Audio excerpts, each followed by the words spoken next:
Excuse me, Wojcinski, is that how you pronounce it? Yes, Wojcicki. Wojcicki, okay. Thank you for being here and taking the time. 23andMe has really, over the past few years, gone out of its way to show how woke it is. And one of the things that it's been promoting, amongst many others, is a variety of different pronouns. Here's a tweet that you guys put out in June of 2021.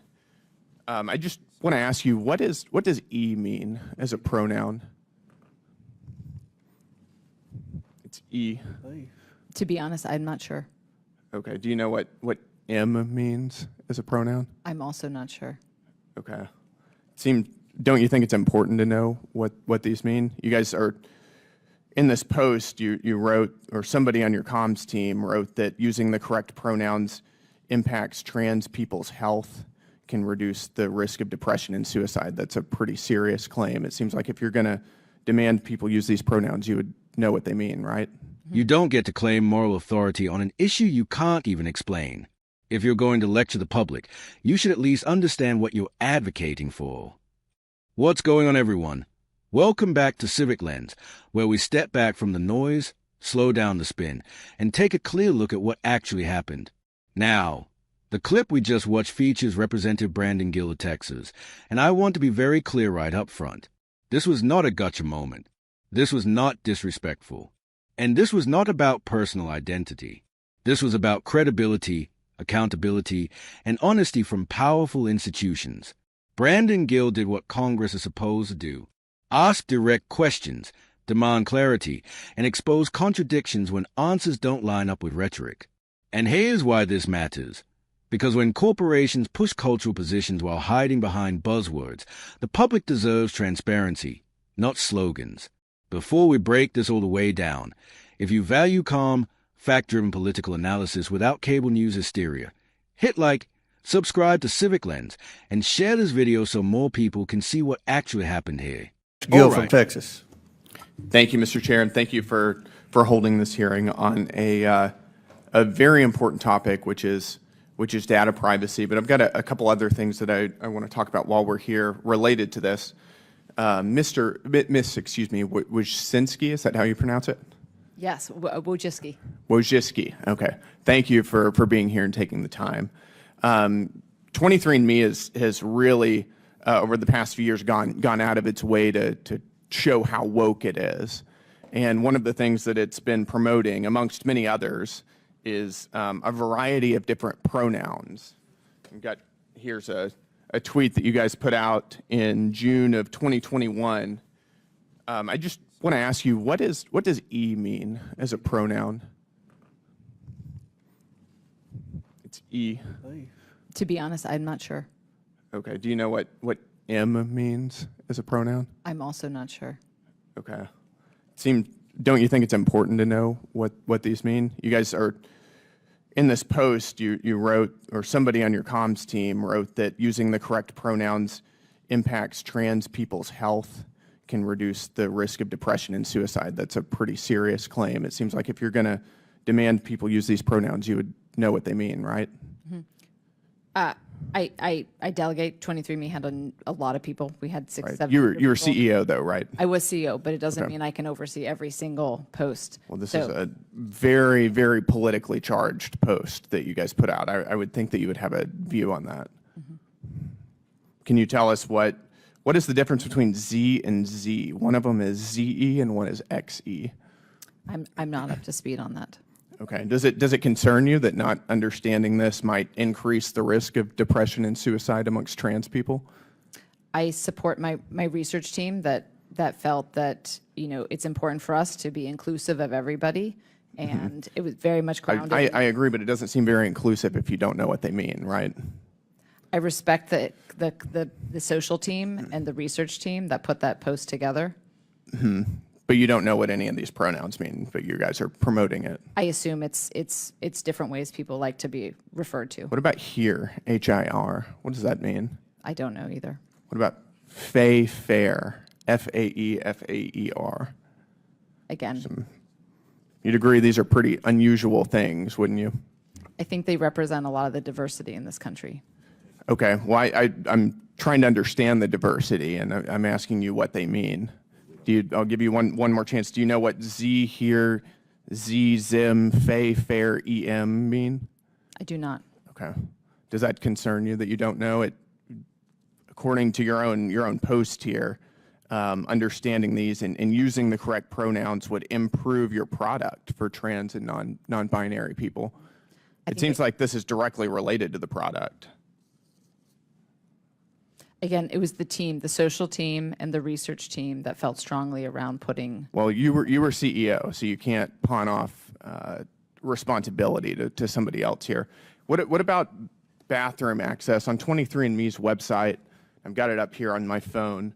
There's a 23andMe blog, and there's a little subheading about bathroom access.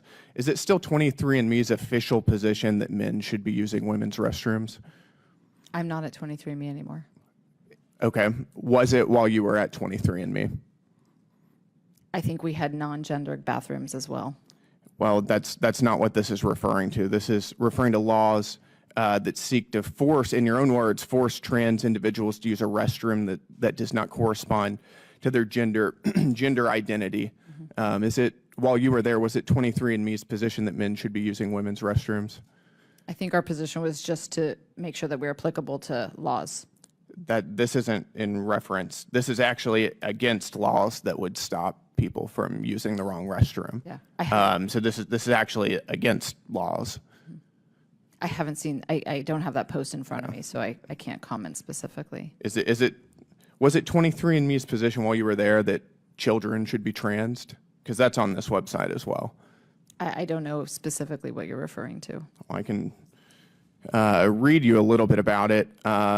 Supports gender-affirming healthcare such as hormones in surgery for trans youth. I think 23andMe referred specifically some of the pediatric guidelines. Sounds to me like you took a genetics company, which you built, and congratulations for doing that, and turned it into a woke social justice organization. You want to run away from that now. Doesn't sound like you even knew what you were talking about at the time. You don't know what any of these pronouns mean. And now realize that this is politically not very popular. Says a lot about where your convictions were and what you meant here. So thank you, Mr. Chairman. All right, now let's get into it. Now that you've seen the entire exchange, let's talk about why Representative Brandon Gill was absolutely right to press this issue, and why the reaction to this hearing says more about modern politics than the questions themselves. 1. This was about corporate power, not pronouns. What Gill exposed wasn't someone's personal beliefs. He exposed a corporate pattern. A company makes strong political claims, tells the public those claims affect health and safety, pushes activist messaging, but can't explain or defend the substance of what it promotes. That matters. When a company claims that using the wrong language could contribute to suicide or depression, that's not a small claim. That's a serious medical and moral assertion. Gill simply asked the most basic follow-up question. Okay, what do these terms actually mean? And the answer, repeatedly, was, I don't know. That's not hostility. That's exposure. 2. Leadership means responsibility. One of the most telling moments in the exchange wasn't about gender at all. It was about leadership. Over and over, responsibility was deferred. That was the social team. That was the research team. I can't oversee every post. But here's the reality Brandon Gill forced into the open. If you were the CEO, you own the message. If your brand promotes it, you stand by it. You don't get the prestige without the accountability. Gill didn't raise his voice. He didn't insult anyone. He simply refused to let authority be dodged. That's oversight working exactly as intended. 3. The woke corporation problem. This hearing also highlighted a growing frustration across the country. Why are genetics companies, banks, airlines, and tech firms increasingly acting like political activists? Gill's line of questioning pointed to something many Americans feel but rarely hear articulated. When did a science company become a cultural referee?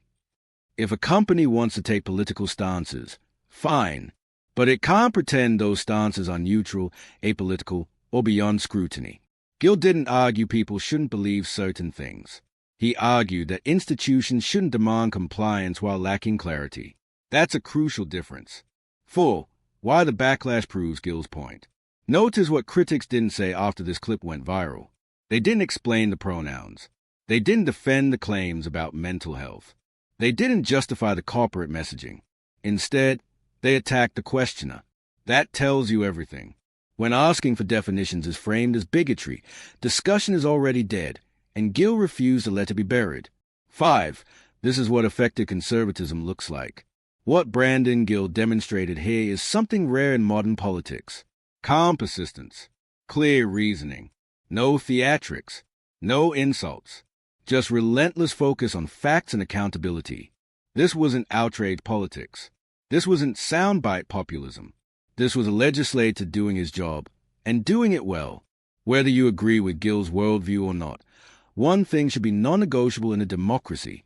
If you push policy, culture, or science onto the public, you must be able to explain it. Representative Brandon Gill didn't attack anyone. He asked questions that should have already had answers, and the silence spoke louder than any soundbite.